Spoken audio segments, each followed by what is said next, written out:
I'm proud of myself. I'm proud of not the performance in the way I boxed and stuff. There was a lot of mistakes made, but I'm proud of the heart I showed, the respect I gave the belt. The British belt brings out a lot in people, and there was a lot of massive fights for that belt before. Yeah, it happens. Yeah. I decided to pick him and decided to fight him, so that was up to me. That was my option. So whether, again, now I choose to give him a rematch, that's on me as well. I know the fans will call for it. I know a lot of people will want to see it. And there's things in that fight I'd like to... Wardley has activated his rematch clause to fight Daniel Dubois for the WBO World Heavyweight Championship. Big news, it's just dropped, and yeah, of course he has. Of course he has. He's got a direct shot at the title that he's just lost in a fight that, you know, he had his opponent over a couple of times. Of course he's going to do it. It points to what a warrior Fabio... What a massive twist in the heavyweight division, as Daniel Dubois has now reportedly agreed to run it back with Fabio Wardley after intense demand from Wardley's side. Sitting alongside Frank Warren, Dubois has finally accepted the rematch talks, and this time the energy feels completely different because both men know what is truly at stake after their last war inside the ring. Yeah, they're my targets now. These are. I want to get my rematch. Fabio Wardley versus Daniel Dubois. They are running it back. Fabio Wardley has activated the rematch clause. Are you shocked that he's doing this? Or is it just a case of, and again, you are best placed to answer this as a fighter, fighters' egos say, you know what, we've got to do it again? No, do you know what? You've got to look at characters of fighters as well. Some fighters want that rebuild. Anthony Joshua is a prime example of that, to regain that confidence. He's not that guy. Am I shocked that he's activated the rematch clause? Absolutely not. Fabio Wardley has talked about not wanting longevity within the sport, getting in there, having the big names, having the big fights, unifications, and then getting out. He's a 31... Doesn't he need a break? No, Doesn't he need a physical break? 4 of his last 5 fights have been wars. Yeah, absolutely. Doesn't he just need to sit on the couch, put your feet up, let the kids run around, the missus brings you breakfast, and do nothing? Let me flip it. Do you think that Fabio Wardley, with his style, could be involved in a fight that doesn't turn out to be a tough one? I think he makes an easy fight a tough one, because that's sort of like what revs him up. He's good when his back's against the ropes, excuse the pun, but he's good. Fabio Wardley has made it clear that the decision to step in with Daniel Dubois was completely his own choice, and he is fully owning the outcome of that brutal fight. Despite the loss, he is not running away from the challenge, and is openly talking about running it back because he believes there are still mistakes he can correct in the rematch. Yeah, look, I'm not one to cry over what's done and what's dusted and ticked off. It's not going to change anything. If I start whinging about it, if I start moaning at the refs, they're not going to change their scorecard. So it is what it is. Ultimately, I always put the blame on myself. I should have done more in the fight to make it more... Dev Sahani has highlighted Fabio Wardley's fearless mentality and the way he deliberately stepped up to face Daniel Dubois without hesitation. Even after a tough night, he is still pushing for the rematch because he believes in testing himself against the biggest punchers in the division and proving he belongs at the very top. Now that I'm here, let me just chill, let me just relax a little bit. And he didn't do that. He was like, bring me Daniel Dubois. He's the most dangerous, hard-hitting guy out there who's available. Let me fight him. Let me go get my respect. And he did that, and I love that. So if he's got the opportunity to now get the rematch with Daniel Dubois, he's going to take it, because he does things that... Spencer Oliver fully backs the idea that Fabio Wardley would immediately push for the rematch, because that is exactly the kind of fighter he is. Wardley is not interested in safe fights or long rebuilding phases. He wants big names and high-pressure wars. Even after a brutal battle with Daniel Dubois, his style suggests he will always turn fights into dogfights, which is why the rematch makes perfect sense for his career direction. Am I shocked that he's activated the rematch clause? Absolutely not.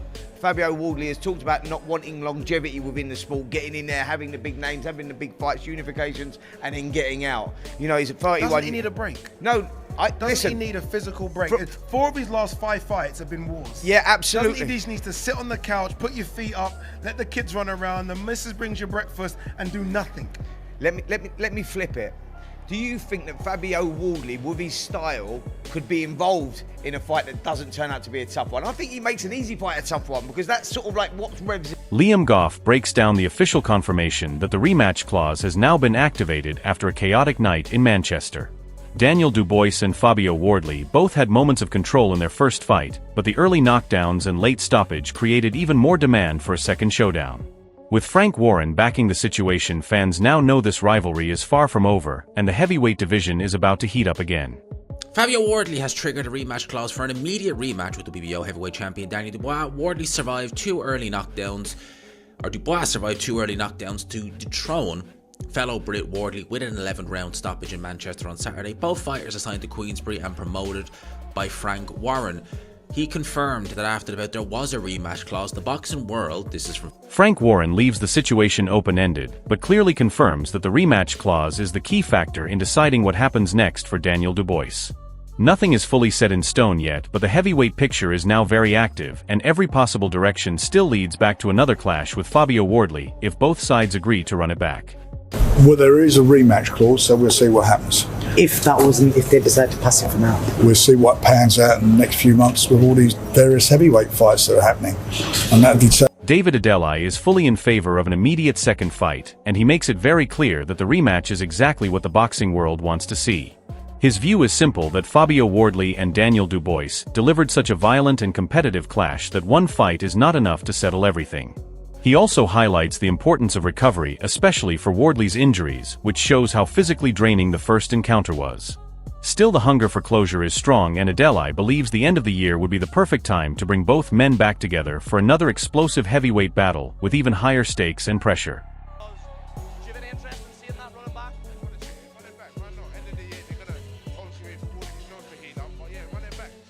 Don Charles brings a much more controlled and experienced mindset to the rematch discussion, reminding everyone that boxing decisions should not be rushed immediately after a brutal fight. He respects Daniel Dubois for bouncing back from a tough stoppage loss and producing a strong performance against Fabio Wardley, which shows real resilience at elite level. At the same time, he believes both fighters need time to recover physically and mentally before any final decision is made. His message is clear that emotions are high right now, but the smart move is to let the dust settle before planning the next chapter of this rivalry. Anthony Joshua had a rematch clause when he fought Daniel. If that's up to them, if they want to exercise it, like I said, it's too premature. Let's go and digest this win. Let Daniel go and have some rest. Remember, that's him coming off the back of a loss, a stoppage loss, and to pull out that sort of performance. Derek Chisora comes in with very harsh criticism of Fabio Wardley's performance and questions his basic boxing fundamentals during the fight with Daniel Dubois. According to him, Wardley abandoned technical skills like the jab and relied too heavily on raw power, which made his approach predictable at times. This kind of breakdown shows why Dubois was able to take control in key moments.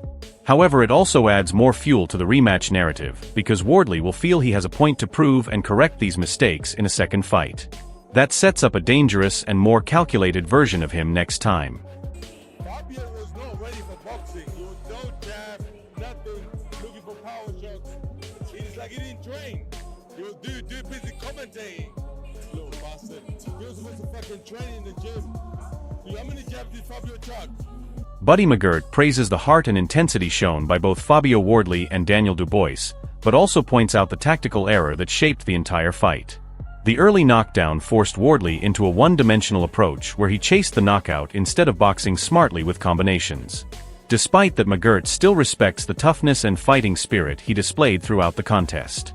That is why he strongly supports a rematch, because both fighters clearly left questions unanswered and fans deserve to see how they adjust after learning from such a brutal first encounter. Hell of a fight. I think the worst thing that happened was that knockdown in the first round. After that, Wardley was just looking for that right hand. No jabs, no defense, no left hook. Sorry, meat and chicken. You know what I mean? But it was a hell of a fight. He showed the heart of a champion, and I think there should be a rematch.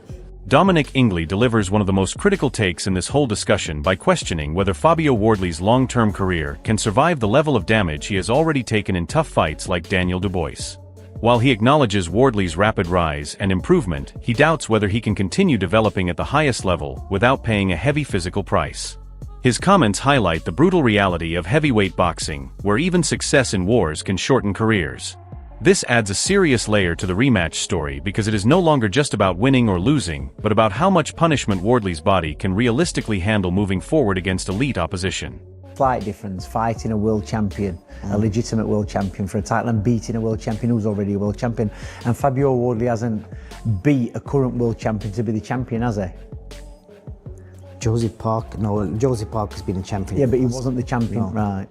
So The Wade Plemons paints a very dangerous picture of how brutal the fight became when Fabio Wardley started to visibly fade under pressure. He describes a situation where Wardley was not fully aware of his surroundings, which shows just how damaging Daniel Dubois' power shots were in those exchanges. The comparison to Anthony Joshua highlights the elite level of force involved and makes it clear that these are not ordinary heavyweight punches. Despite all of this, Wardley's ability to stay on his feet shows incredible toughness, but it also raises serious concerns about accumulated damage, which makes the rematch discussion even more intense and risky for both fighters moving forward. Down. I mean, this got to a point where Fabio is stumbling around. He's not even aware of his surroundings, it doesn't look like. The doctors are checking on him round after round. And, you know, I said Daniel had big stones to get off the canvas. Fabio Wardley's got a chin of iron because he ate some absolute nukes. Shots that put Anthony Joshua on the floor from Daniel Dubois and probably would have put a lesser man in the hospital that night. I mean, I'm sure Fabio's in the hospital now, but stretcher. Johnny Nelson breaks down the fight from a technical perspective and explains how Fabio Wardley actually started in control by using his jab and movement effectively. Early on, he looked composed and physically strong, which allowed him to compete well against Daniel Dubois. However, as the fight progressed and Dubois adjusted, Wardley was unable to adapt because he lacked a second game plan. Once his initial approach stopped working, his structure completely broke down and he became easier to read. This kind of tactical issue is exactly what can be corrected in a rematch, which is why this rivalry still feels unfinished and dangerous for both men. It's the first half of the fight, he kept his shape. You know, the jabs were working, dominant head to body, kept slinging that big right hand over the top. Now and again, he's whipping it up the middle. He had good feet for a big guy, good feet. And I thought, you look the part. But then there was no plan B that he could rely on if that didn't work. And you saw from round 6, he lost his shape. The shape had gone because there was no plan B. You know, when he get hit, he was like, he completely turned. And trust me, this boy's got no coward in him. Carl Frock gives a brutally honest assessment of Fabio Wardley's performance and points out that at times he abandoned the technical skills he has developed throughout his career. While Wardley has clearly had a strong rise in boxing, Frock believes this fight exposed a lack of refinement at elite level, especially in his attacking patterns. His punches became predictable and too aggressive, which allowed Daniel Dubois to capitalize. Still, Frock does not write him off completely and suggests this is part of his learning curve. That makes a potential rematch even more interesting because if Wardley improves tactically, the second fight could look completely different. He neglected all of his little bit of boxing skill, what he's learned over the white collar and through the fights that he's been involved in. I mean, he's had a fantastic career, and I don't think this is the end of Fabio Wardley at all, but he showed that he's a bit naive and a bit green. Like I said, his attacks were very crude. I don't know what Ben Davison should have been telling him. Stop throwing that overhand right from out of range. He's looking for the knockout punch. He's not even got his feet in range. Frank Warren reflects on the fight with clear admiration and shock at how dramatic and competitive the contest turned out to be between Fabio Wardley and Daniel Dubois. He expected an exciting fight, but what he witnessed went beyond expectations, with both men showing heart resilience and willingness to trade in dangerous exchanges. The fight had momentum swings, knockdowns, and emotional highs, which is exactly why fans are now demanding a rematch. Warren's reaction confirms that this was not a one-sided performance, but a true heavyweight war that naturally leaves questions unanswered and sets up even higher anticipation for the second meeting. I said it, don't blink, it's going to be the most amazing few rounds. It was much better than that.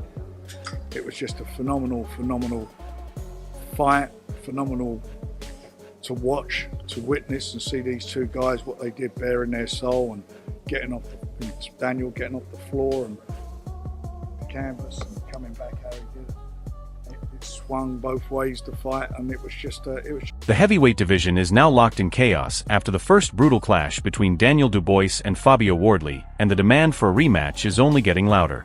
What makes this situation so dangerous and exciting at the same time is the fact that both fighters left the ring with unanswered questions. Dubois showed devastating power and the ability to break opponents down under pressure, while Wardley showed heart toughness and the kind of resilience that keeps him standing in fights most men would not survive. Now the big question is what happens when they meet again. If Daniel Dubois wins again, it could confirm his position as one of the most destructive forces in the division and push him closer to full world-level dominance. But if Fabio Wardley shocks the world in the rematch, it would completely flip the heavyweight landscape and silence every critic who doubts his technical ability and long-term potential. Mentally, both fighters are in a dangerous place because they know exactly what the other can do, and that makes the second fight even more unpredictable. This is no longer just about skill, it is about heart timing, and who learns faster from war. Right now the pressure is building from fans, promoters, and fighters across the division, and everything is pointing toward another explosive showdown. If you enjoyed this breakdown, make sure to like, subscribe, and turn on notifications because this rivalry is only getting started and the next chapter could change everything in heavyweight boxing forever.